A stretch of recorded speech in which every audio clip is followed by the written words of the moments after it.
ফের শামশেরগঞ্জে বোমা উদ্ধার। এবার শামশেরগঞ্জের জোতকাশী আমবাগান থেকে 2 বালতি তাজা বোমা উদ্ধার করল শামশেরগঞ্জ থানার পুলিশ। সোমবার রাতেই উদ্ধার করা হয় বোমাগুলি।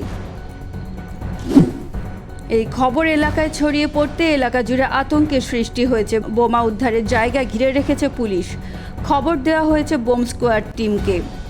কে বা কারা পূর্ব দেবীদাসপুর সংলগ্ন জ্যোতিকাশী আমবাগানের ভেতরে বালতি করে বোমা রেখেছে তার তদন্ত করে দেখছে শামশেরগঞ্জ থানার পুলিশ। বম রেখে চলে এসেছে বাগানে, কেটা কিছু বুঝতে পারি না। তারপরে তো সকালে দেখছি কি পুলিশের গাড়ি, তো বম দেখতে পাচ্ছি। আতঙ্ক তো হবে, আমরা ই করছি তো আতঙ্ক হবো না? আতঙ্ক আপনা মনে হয়েছে। যে এখানকার দাফা দাতা সে টানতে গেছিল, বম পাওয়া যাচ্ছে।